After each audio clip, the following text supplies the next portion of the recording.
pastor bukhan thu soidon ti chunzomna ilongai khang u pathumna pelina ompui tu thian dang thingle mau te hi ruang a mahmu theya ma sevon chialo chuan hriat ran lo voi khat chu ka pen suala korte ruama ka tladon tamaya mau ka vuan man lawa ka wainol mai ni voi khat chu tukum ngor dotin khor khuruma ka tla a ka in so na lo lawa wa chuero oboi khak deu pia de wa chuan mau mun thel ka wa thlenga thlaeng porin thei ta viau mai ka chaw de wa ka thu chola ka thu na tanga lamthum vela chuan mi pakhat thi lo thu ve tamaya ka hmumi alo a thom po ka hrek lo ma se ka thin lunga a chiang ani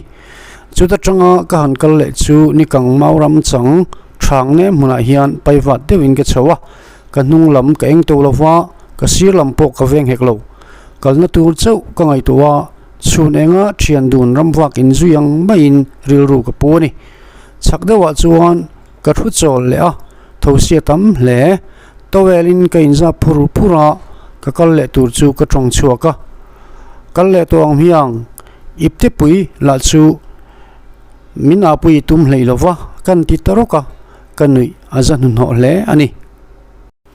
pathumna pangana tuile phung in lar tlang mun rem deu tiar thing mun kan thlenga aeng vak lowa ta chuan tuilo tlingkal maya kalom khop mai ai chena kala a kunin kan suak dona na ro ta khom mai chu lo nia kanui maya a pe de wa chuan tui bok khi alo tling kol zai maya ti sual le kalhawa wangin kan chil masa a ama ang bokin arita ruapa lungphek nuam deu a oma ka thu chol le a thlifim hi atho heu hewa ka handak chok chu ka ma deu thingzara hian avira zeta mi pano pang kumlimi vel om hi fel takin a thu wang maya a pe deu thingzar on a chuan lian pui mai dung ther tur hi a thu luau boka a hoi suk maya kalamalo hoya amit niom takhi achala aderu boka kathowa kawa en chiang ve a e mak takani clean soro in khai a chem cheta anchang thoi mai ka kho en a chian to lo zia ka hrethiama ka han kal le a korte hi alo oma tuikan zonga alo kang chat to a ma se lungsuma hian lo tlingkal a tiar na hlai deu ka khora ka juk sok da a balut la khom alo ni le a parukna thlona khaltu ka chau ka han kal le chu thlobo pika kalut le a ka chaw to sia luang hung pakhat hel chung po arenia chuti na kalai chuan wan sanga khiam thlo theina thlok chen maya o minin nga chungin kan kal tui hleiom te katia mi thla in thlona chunga thutna nuam tak om phei thut mai chu kan thira mi chuang thau tak le nal fe a thleng tu nula fel tak vei thau te kan hmuwa ril ruwa sai nuna hla kha lo lang ngala ka taksa lungai ma sila van rama tha in kaleng thin tuna chawin rumaila nakina tha in ka thlokang tuna khian tha thlokin wan sang aleng pur ma sila an tha chu van rama alen lo mel ani ke chu an chunga khian kaleng sia tekatia e a pilot po chu lo chuk sela zanthi ma hian pik hi han su du nila eng ang bik vak lawang e ti in kai nem lung oi ve a pasarina chakna thar ka dong thim lima tang khan pathian ka bezela achangin ari in achangin rilovin tuna pikkan sule chu ka chaw to boka ringdawin lalpa minan ti chakle te ka chaw to ni hi katia kain sia dan chuan ngial ngan takin ka changngal maya ram pika po chuan ka kautlang so thuaya tlang dung siam ram thel deuh hi kan thlenga ral la dewa chuan electric eng thuthi ka muta a so mual peng khuwa ni don so kom nan ria theinan alam hoin sila hi kap ta ilem niang katia ma se tlom kangai dewa ka kap talawani in kan thlen nuwa min sildanin khamizang khan a chevel khwa zong an thim veka puilo khwa chau aengani pariatna boni kain hreta pathian ka hau ka han kal le chu ka ma thing le ra hian mim sir kut nu pa an lo in chon data engtizia zanlaya mim sir kut thramta chunimo katia khuwa ala eng silo ma se khowar arani ti hrethiam thuaya october ni som paruk pathian ni khowar chuan kathina urta phat mai pathian ka hauta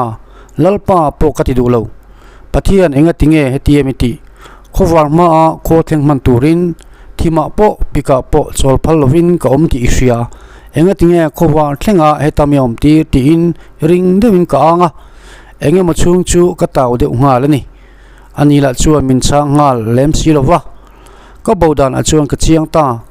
ka sacha na atang khan luikanin marlam hoya hong tur kania ma se luikan lovin chim thlang hoin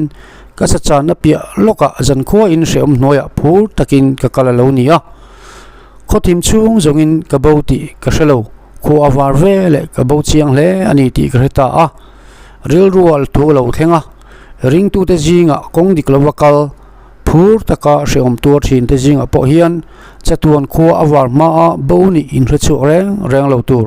an om avani om em ti in pakuana cholni a chuan ka tur tam le si khuwa lo war chianga rala kari nar thlam ka wa mumaya la chu hlawak lo zana khan ka wak thui wak lo le lo nia mol peng khuwa langa mel li vel aniang ni chuak enga chuan ram ar a ko kolek wak waka ka pan chawa mau thela hian ngal chang trafe mai hi veilam mi chonin loading run maya alu hi kan vowa phu takin silai kalek chho thuaya ma se cholnia nia mi bo kani ti ka hrichuaka kala thale maya adin ring awang chuan ka hnotanga kalama lo tlan chuan ka kap thawang ti in o ka thian ta a amalama atlanta a ka han chole chu wasit le ram a rualte vari hote ka mudam dam hloma an ngam viau le ngala somna rindan diglo wangin ka kal sual ka chaklang panga chuan troi zo khokong omin karinga mi kal thompo omin ka ria a thom chu ka piamol a chuan lo chuka mi pa pani hi tuivol lampanin anti ti chukmol mola cholni jinga chuta local chuan enge an tiang o thangan enani mai theya mol pheng a in troi zo nai jok le ani don chu katia an lo chukna mola chuan ka wa pheya kong ozong alo om lova apikem em boka ka chaka kalkong pan chuan ka chhota a ka han thlen chuan kunga lai kal to a mol pheng fe kong hlui mai lo chu kalkong om lova chu zo in troi zo pan chuan ka pheita a sangalin an zo una wangin kalpo a hriam lo Sunday school kailain ka thleng manang ka ti ani som pakhat na tui tak ka char kong tum chu fing ni vel ka zo nu in tuyom na kor ka thleng ta a ka tui momodan po ka mui hi ban em a ka chip chuan a in chara ka arowa chil awm lova ka lei po athapani ka tuin tur po ka fim khur deu ka han thuma ka moma ka lem point ka shelo ka aral maya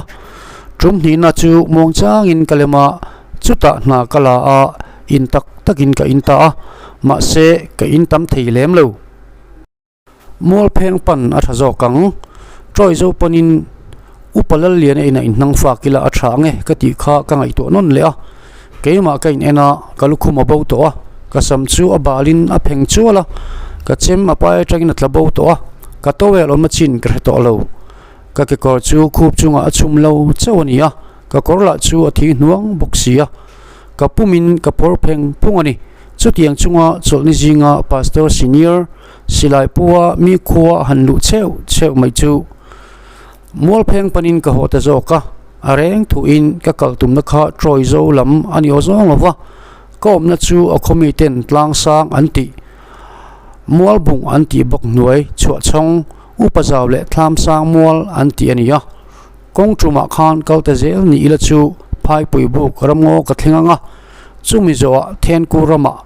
changdama tin mol koiram tuivol kamlama ka kaldai dona lo nia mol bung chimlam lian thuk taka sesi luya oma suta tangpo chuan troi zo chu ala la fe ani nia karin khachuan aram thelin a thelani ole khati china khan achua ni na chuan kan du to leri phot mayanga